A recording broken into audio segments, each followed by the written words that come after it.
జరుగుతుంది, ఇక్కడ అసెంబ్లీ జరుగుతుంటే మీరు ఏం చేస్తున్నారు, ఎందుకు ఇంత నిర్లక్ష్యం వహించినారు అని అధికారులను ప్రశ్నించేవాళ్ళు.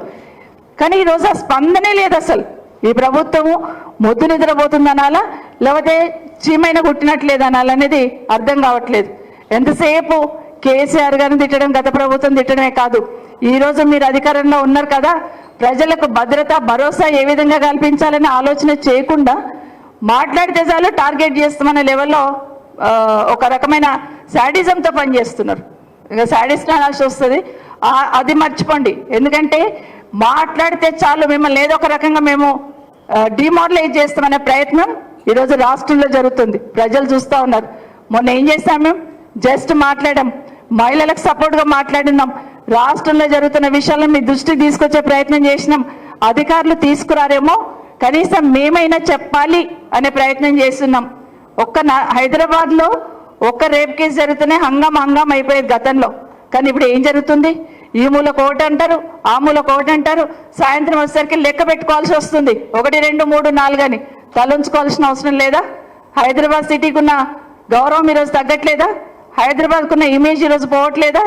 అది మీకు ఆలోచన లేదా? అది దయచేసి ఇది ఆలోచించండి. మేము మాట్లాడతాం, ఇవ్వండి అని అడుగుతున్నాం.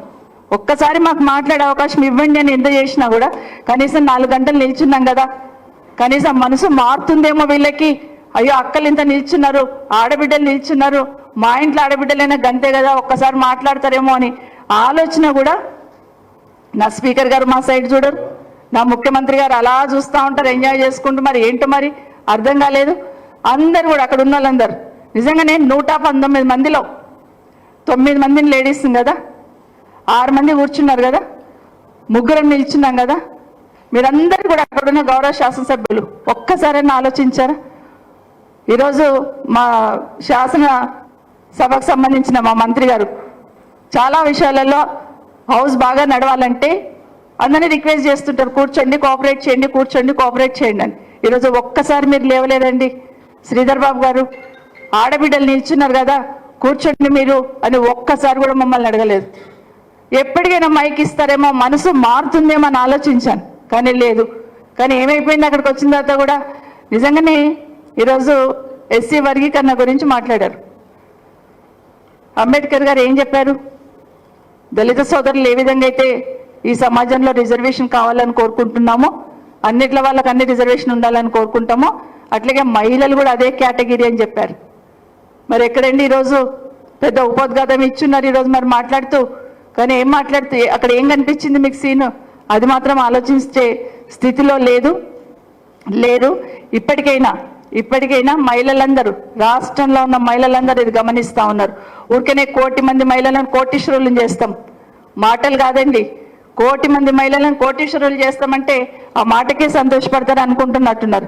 కానీ ఈరోజు కింద స్థాయిలో ఈ నెల రోజుల నుండి మన హైదరాబాద్ సిటీలో జరుగుతున్న ఈ సంఘటనలు చూసి చాలామంది చదువుకున్న అమ్మాయిలు ఎవరైతే వాళ్ళ పిల్లల్ని స్కూల్కి పంపిస్తున్నారో భయంతో అయిపోతున్నారు. అమ్మో మా పిల్లల్ని ఏమి చేస్తారో, ఎక్కడైపోతారో, ఇంకెవరైనా వెనుక పోవాలి సెక్యూరిటీ అనే కాడికి వచ్చున్నారు. అంటే ఒక రకమైన భయం.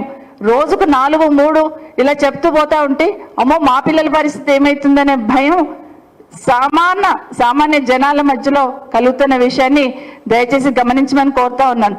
ఈరోజు మేము నిరసన తెలిపే అసెంబ్లీ నడుపుతున్నప్పుడు ప్రజాస్వామ్యంలో అసెంబ్లీలో కానీ పార్లమెంట్లో కానీ ఒక వ్యక్తి పేరు తీసుకొని కామెంట్ చేస్తే వాళ్ళకు వివరణ ఇచ్చే అవకాశం ఉంటుంది. కానీ ఈరోజు ఏం జరిగిందండి? కనీసం ఒక్కసారైనా మైక్ ఇవ్వండి. కనీసం బట్టగలిచి మీదేసినట్టు ముఖ్యమంత్రి గారేమో మోసం చేస్తామంటారు. మరి మేము చెప్పాలి కదా ఏం మోసం చేసాము ముఖ్యమంత్రి గారు అని చెప్పాలి కదా. గౌరవ బట్టి గారేమో ఉప ముఖ్యమంత్రి గారు మొహం పెట్టుకొని మాట్లాడతారంటారు. మరి ఈరోజు అక్కడ చూస్తూ ఉంటే పార్టీ మారడమే పెద్ద నేరం అన్నట్టు అనుకుంటే మరి ఈరోజు అక్కడ ఉన్న వాళ్ళందరూ ఎవరు, అక్కడ ఎంతమంది ఉన్నారు ఒకసారి చూడండి. ఈరోజు మా గౌరవ ముఖ్యమంత్రి గారు ఏ పార్టీలోకి వెళ్ళి ఏ పార్టీలోకి వచ్చారండి? ఇప్పుడు మరి అక్కడ ఏ మొహం పెట్టుకొని కూర్చున్నారు? ఆ రోజు టీఆర్ఎస్ పార్టీ, తర్వాత టీడీపీ, తర్వాత కాంగ్రెస్లోకి. మరి ఎట్లా ఎట్లా ఎట్లా ఏ మొహం పెట్టుకొని కూర్చున్నారు? ఎందుకు చెప్తలేరు? అయ్యో ఆ రోజున సిఎల్పి సంబంధించిన పదవి పోయింది, ప్రతిపక్ష నాయకుడిగా పోయిందనే బాధపడుతున్న గౌరవ భట్టి గారు ఈరోజు మీకు ముఖ్యమంత్రి కావడానికి అవకాశం ఉంది కదా. మీ పార్టీ మీకు పెద్దపీట వేయొచ్చు కదా, అక్కడ కొట్లాడాల్సింది పోయి అకారణంగా ఆడబిడ్డలుగా మా మీద ముఖ్యమంత్రి గారు ఉప ముఖ్యమంత్రి గారు పోటీపడి దుంకారు. సరే మాట్లాడారు, మరి వివరణ అయితే ఇవ్వాలి కదా, అది కూడా ఇవ్వలేదు. మైక్ ఇస్తే చాలు ఏం మాట్లాడతారనే భయం మీలో ఉన్నప్పుడు మమ్మల్ని విమర్శించే స్థాయి మమ్మల్ని ఎట్లా విమర్శిస్తారండి మీరు? మరి విమర్శించినప్పుడు మా సమాధానం కూడా వినాల్సిన అవసరం ఉంది. మేము ఒకటి అడుగుదాం అనుకున్నాం ఈరోజు. నేను అయిపోయింది, తెలంగాణ రాష్ట్ర మహిళలందరూ చూస్తూ ఉన్నారు. సాధారణంగా ఎక్కడైనా వివక్ష ఉంటుంది, ఎక్కడైనా తొక్కేద్దామని చూస్తుంటారు మహిళల్ని. ఈవెన్ చట్టసభల్లో కూడా అదే వివక్ష చూపించాలనే ప్రయత్నం ఏదైతే జరిగిందో ఈరోజు నేనైతే ఫీల్ అయ్యాను. నేను సునీత మేమందరం అనుకున్నాం ముగ్గురం. అసలు అదే జెంట్స్ ఇక్కడ నిలబడి అర్చింటే లేచి సార్ ప్లీజ్ రిక్వెస్ట్ చేస్తుండేమో, మీరు సర్దుకోండి, మీరు సపోర్ట్ చేయండి అని. ఈరోజు కనీసం ఒక్కరు కూడా బాధ్యతగా అక్కడ ఉన్న వాళ్ళు ఒక్కరు కూడా, ఎవరు ఇద్దరు గౌరవ శాసనసభ్యులు రిక్వెస్ట్ చేశారు కూర్చోమని తప్పిస్తే, ఈరోజు ముఖ్యమంత్రి గారు ఉన్నారు, ఉప ముఖ్యమంత్రి గారు ఉన్నారు, మా శ్రీధర్ బాబు గారు ఉన్నారు, ఒక్కరైనా కనీసం ఎక్స్పెక్ట్ చేసినాం. కానీ ఇది కూడా ఇక్కడ నిజంగా చాలా బాధ అనిపించింది. ఇదే కాకుండా ముఖ్యంగా ముఖ్యమంత్రి గారు మాట్లాడుతూ కూడా మళ్ళీ మాట్లాడుతూ కూడా మళ్ళీ నిన్నటిదే మాట్లాడడం మొదలుపెట్టాడు. మాకు వివరణకు అవకాశం ఇవ్వకపోవడం ఒకటైతే మళ్ళీ మైక్ పెట్టుకోగానే మళ్ళీ అదే మాట్లాడడం మొదలుపెట్టాడు. ఇంకొక విషయం ఒక అడుగు ముందుకేసి నిన్ననేమో కేటీఆర్ గారు మీరు ఎన్నుకున్న అక్కలను నమ్ముకోకండి, మమ్మల్ని ముంచారు, నిన్ను ముంచుతారని మాట్లాడారు. ఈరోజు మాతో ఏం మాట్లాడుతున్నారు?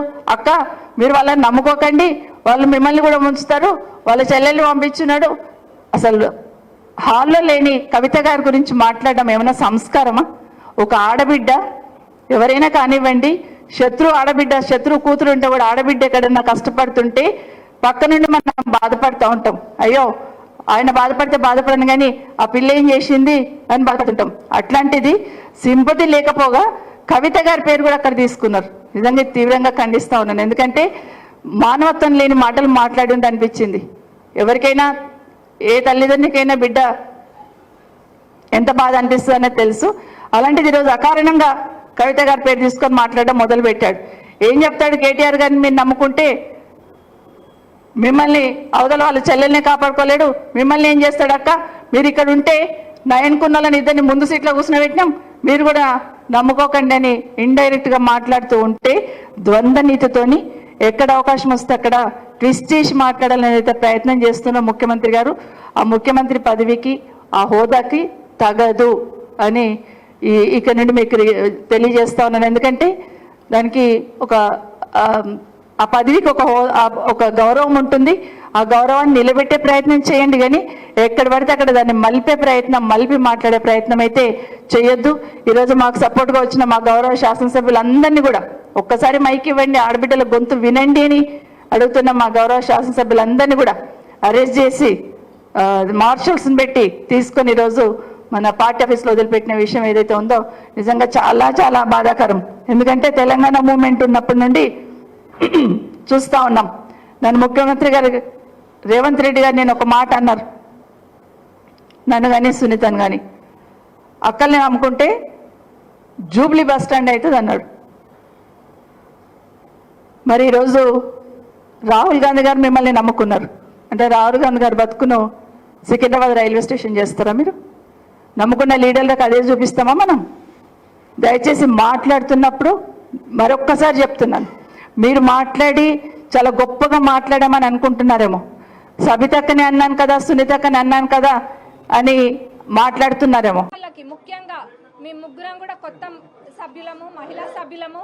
మరి అదన్నీ చూసి మేము ఏం నేర్చుకోవాలో మాకు అర్థం కావట్లేదు. మహిళలము ఇక్కడ మేము ముగ్గురు, మాతో పాటు ఇంకా ముగ్గురు, ఇద్దరు మహిళా మంత్రులు, మరి మా పద్మక్కుంది, సీతక్కుంది, సురేఖక్కుంది, అక్కుంది, రాగమయ్య అక్కుంది, పర్ణిక ఉంది, నేనున్నా, మేము కూడా మహిళలమే. మరి లోపల అట్లేమైనా కనుక జరిగితే యాజ్ ఉమెన్స్ మేము కూడా దానికి అగేనెస్ట్గానే ఉంటాం. కానీ అక్కడ వక్రీకరించి చెప్తున్నంతగా ఏం జరగలేదు. కానీ ఆడ ఎవరి పేరు కూడా పెట్టలేదు ఫస్ట్. కానీ ఏదో సభను తప్పుదోవ పట్టియానికి, లేనిపోని గోల చేయనికి తప్ప ఆడ ఏం కనిపించట్లేదు మాకు. అట్లా చేసేటోళ్ళు అయితే ఒక్కటి గుర్తుంచుకోవాలి అందరు కూడా, మా చిన్నప్పుడు అది అయినా మాకు గుర్తుంది బాగానే, ఎందుకంటే రాజశేఖర్ రెడ్డి గారు అంటే అభిమానం. రాజశేఖర్ రెడ్డి గారు చేవెళ్ళ చెల్లమ్మ అని చెప్పి అక్కడి నుంచే కదా పాదయాత్ర మొదలు పెట్టింది. మరి కాంగ్రెస్ పార్టీలోనే కదా మంత్రి చేసింది సబితమ్మ గారిని. మరి అట్లాంటిది ఎందుకు అగౌరవపరుస్తాం? అట్లా ఏమీ కూడా జరగలేదు, కేవలం తప్పుదోవ పట్టిస్తున్నారు అంతే. మరి అట్లనే సునీత లక్ష్మారెడ్డి గారు కూడా అంటున్నారు ఎవరికి ఎక్కడ ఏం తక్కువ చేయలేదు కాంగ్రెస్ పార్టీ. మరి ఇందాక అన్న కూడా చూపించిండ్రు, ఇప్పటికీ కూడా మా ముఖ్యమంత్రి గారి మీద అక్కడ ప్రచారంకి వెళ్ళినందుకు 2 కేసులు ఉన్నాయి. మరి అవన్నీ ఎట్లా మర్చిపోయినరో అర్థం కావట్లే. అప్పుడు ఉత్తగా చూసిన మాకే మర్చిపోలేదు, మరి వాళ్ళు అవన్నీ అనుభవించి కూడా ఎట్లా మర్చిపోయినరో తెలుస్తలేదు. ఇప్పుడు కొత్తగా వచ్చిన వాళ్ళకి ఏదైనా మంచిగా 2 మాటలు నేర్పాలి, కానీ ఇట్లాంటివి నేర్పిస్తే రేపటి నాడు అందరూ కూడా వీటిని ఖండిస్తారు. మరి మొన్న మా సీతక్కని పట్టుకొని ఒకళ్ళు అన్నారు ఒక మాట, ఆ రోజు మేము కూడా అట్లనే పోయినామా? అట్లనే పోయి అట్లనే గోల చేసినామా? చేయలేదు కదా, ఎక్కడ కూడా మేము గోల చేయలేదు. ఎందుకంటే మాకు ఒక పద్ధతి ఉంది. కాంగ్రెస్ పార్టీ అంటే ఒక క్రమశిక్షణతో ఉండే పార్టీ కాబట్టి మా హద్దులలో ఇప్పుడు మేము అధికారంలో ఉన్నా కానీ ఒక హద్దు గీసుకొని అక్కడనే మేము ఉంటాము.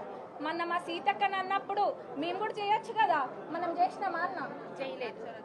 మేము కూడా చేయొచ్చు, అంతకు మించిన రచ్చ చేయొచ్చు మా సీతక్కని అన్నప్పుడు.